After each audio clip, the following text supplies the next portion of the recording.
everybody, welcome to my channel. My name is Violet, and for today's video I'm doing my very first YouTube collab with Flowery Sparkles, and she's a celebrity makeup artist. She does makeup for all of today's top celebs. Billie Eilish, Hailey Bieber, and Kim Kardashian, and Queen Elsa. So today we're going to a fancy party, and so I asked her if she would do my makeup. Yes. Okay. Just put the brush in. Oh, you're gonna do my makeup. I am. You just dance the brush like a fairy dancing on the makeup. And then we spread it on our cheeks. Are you gonna do my makeup too? Yes. Beautiful. Do you always do your own makeup while you're doing celebrities' makeups? No. Take it. Because you have that in your teeth. This is my retainer. It keeps my teeth straight. Oh. I don't need a mirror right now. Actually, we'll put makeup on and then look in the mirror. Are you gonna do my makeup too? Yes, but later. Now I'm here to make you look beautiful, okay? It shouldn't take much. Do you want sparkle makeup? Yes. Okay. Beautiful sparkles. First, let me do this cheek. Here you go. Let's put a little bit more on me. Oh, do this. Wow, looks beautiful.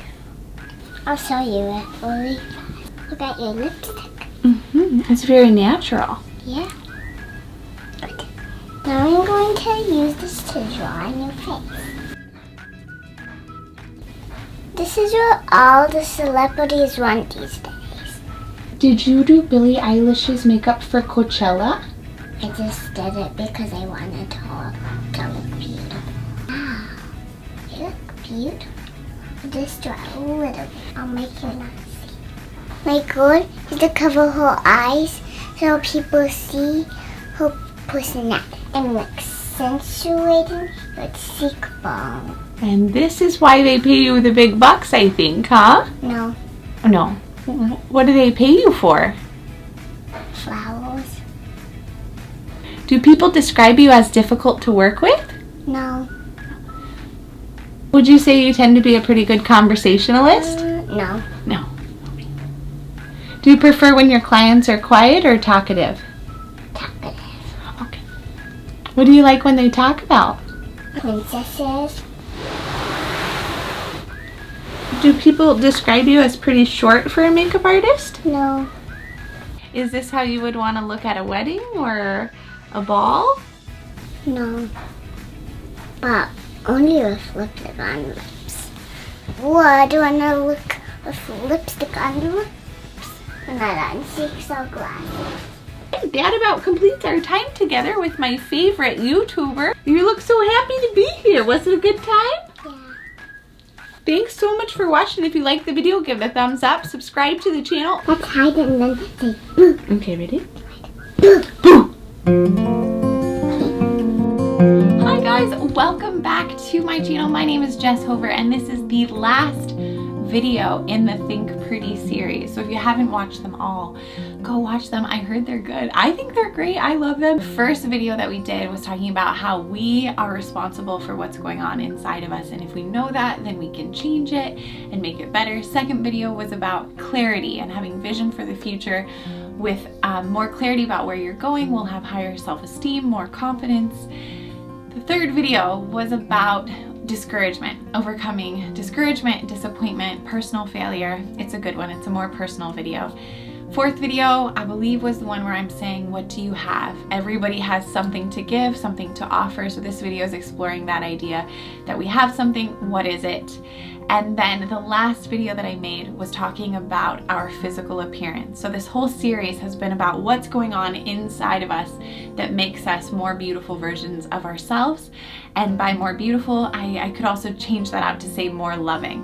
On YouTube right now, there are lots of tutorials on how to do hair, how to do makeup, how to dress, and I love it.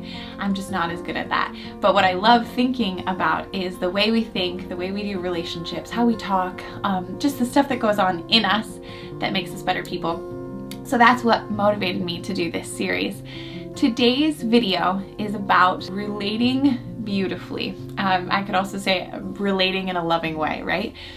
So I only have 3 points. My very first point in this video is if we want to be beautiful people who are good at relating to other people, then we need to assume love. So my first point is assume love. So this was advice that I got from my brother-in-law, Jason, Sean's oldest brother, I think a week before we got married. He came to me and he was like, hey, the best wedding advice that I ever got, the best marriage advice I received was assume love. He said in life, it's easy to assume the worst about people, especially when we get hurt. So for example, the way that this has played out in my marriage, okay?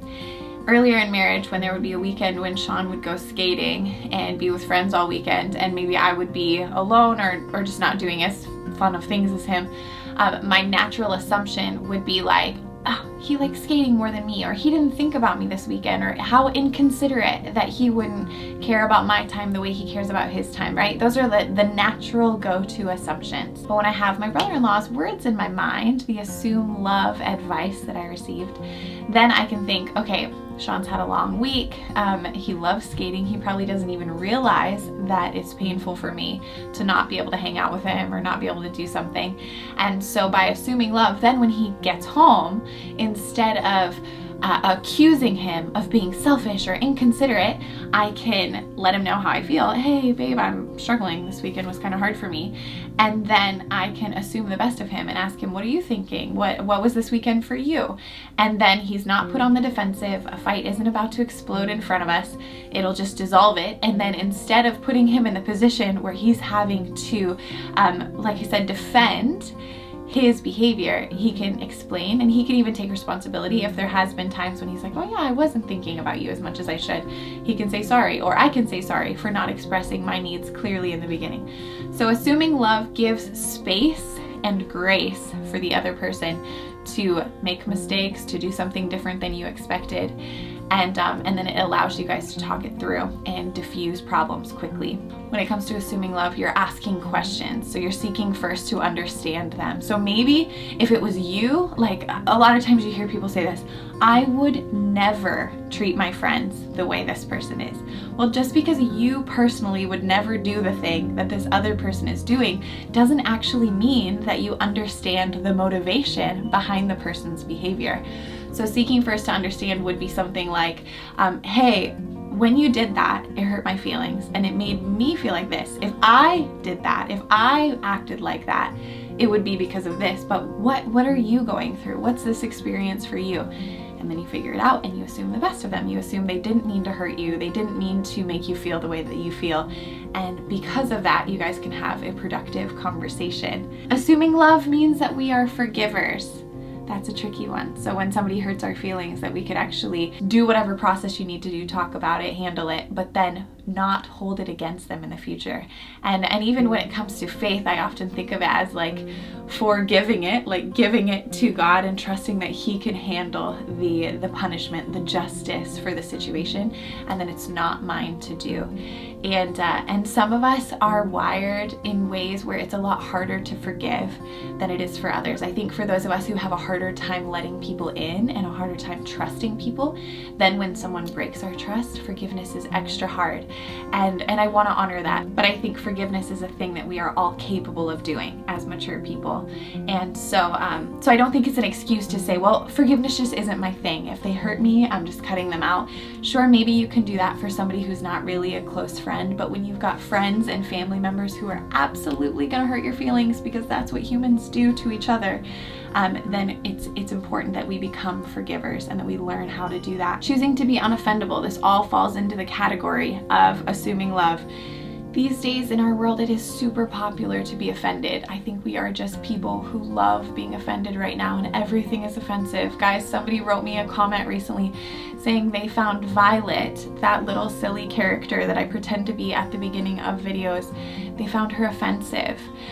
That's okay. You can choose to be offended by anything, but what a stressful life to be offended by things as silly and meaningless as a character on a YouTube video that you chose to watch voluntarily. That's too stressful. I don't know if you have people in your life who are easily offended, but those people are exhausting to be around. And I know that it is noble in our world to fight for things that are good and right, and there are a lot of movements going on right now that require our attention and should be cared for, like when it comes to the way the world views women, the way the world views different races or different sexuality preferences. These things are all good, but there's a difference between standing up for something that's right and just being mad about something that you don't like.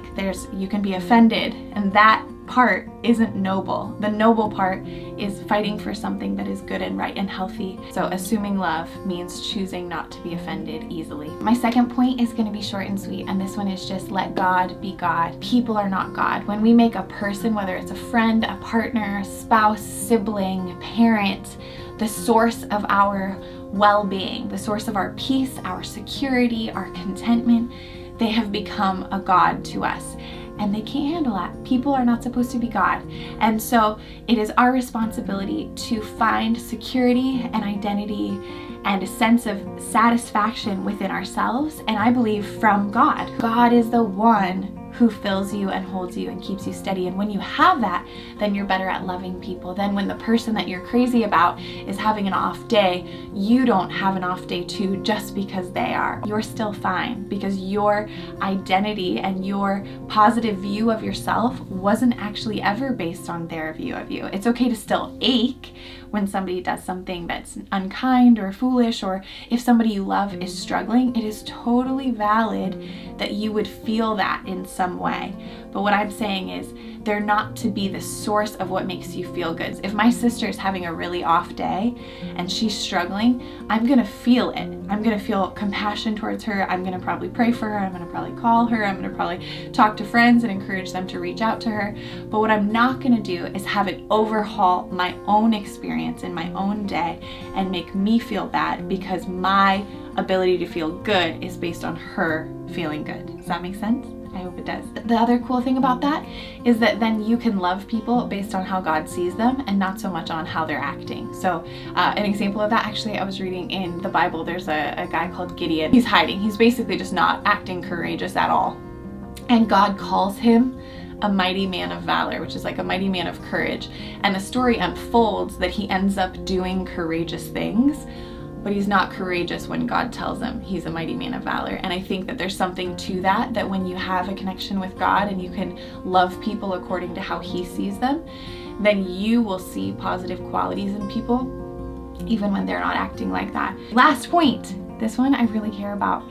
It is that we cannot read each other's minds. You can't read your friends' minds. They can't read your minds. I'm sure that there's some like happy hippie here in LA who would disagree with me, and that's okay.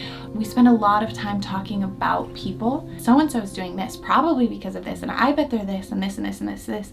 Whereas if we went and just spoke to the person and said, hey, what you're doing makes me feel this particular way. Can you help me understand why you're doing it? They would probably have a totally different explanation for what they're doing and why they're doing it than the stuff we think. I think that in faith communities, sometimes this can get a little weird, where people believe that they've heard from God on behalf of other people.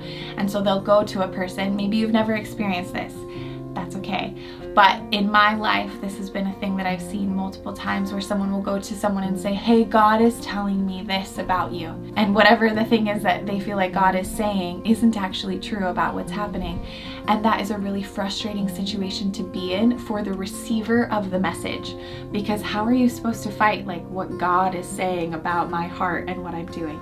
So generally speaking, we can't read each other's minds, and if we're in faith communities, we also should probably use this whole idea of God speaking about people with a sensitivity to the fact that we could still be wrong, even if we think that it's God. Say we feel like we have all the evidence that points towards us knowing exactly why a person is doing the thing that they are doing. We could still be wrong. This was explained to me really well a few years ago through this analogy that I really appreciated. And the guy was saying, like, what if there's a wedding reception going on and the groom goes to his best man, who's his best friend, and says, hey, will you take my car that's outside? It says just married on it. It's all decorated. Will you take it to the gas station real quick and fill it up because I'm about to leave with my bride? And so the best man is dating the maid of honor. They're together, right? So he's like, yeah, I'll go fill up your car. I'm gonna take my girlfriend. So he goes and gets the maid of honor and is like, come with me, let's go get gas in the car. So they walk out of the reception hall and they kiss and they get into this just married car and they drive away. And people who are in the parking lot who don't know them are like, yay, look, the bride and groom just left. How cute. And they're both dressed beautifully and it makes sense. They just kissed and they drove away in a just married car. The reality of the situation is those people weren't just married, they weren't the bride and groom, and they're actually just going to get gas. But anybody else watching would have all this evidence to say, I just watched a bride and a groom leave together for their honeymoon. I love that picture because it helps me to remember that even if all of the facts appear to be there that would lead me to a conclusion about a person, I could still be wrong. And so if I have a friend and they're hurting my feelings and they're doing this, that, and the other thing, and in my mind, all of that leads to them being selfish, them choosing something else over me, them, I don't know, being insensitive to my needs, I could still be missing something. And so the better thing would be to say, hey friend, when you do this stuff, it hurts my feelings. And actually the story that I'm telling myself in my mind is that this is the reason you're doing all these things. Could you help me understand, like, is that the reason you're doing it? And they might go, yeah, you're totally right. That is what I've been doing. Sorry about that. Or they might be like, actually, there's this whole other piece to the story that I haven't told you. And here's why all of this has been happening. And then you're like, ah, of course. But because you chose to go to them instead of just assuming you know the answers, you were able to resolve the situation and build on the relationship. Thank you so much for watching my channel. We love having you here. I will see you on Instagram and we will see you next week with a brand new video. I'm not sure what it is, but I can't wait to see you there. Okay, thank you so much. Bye.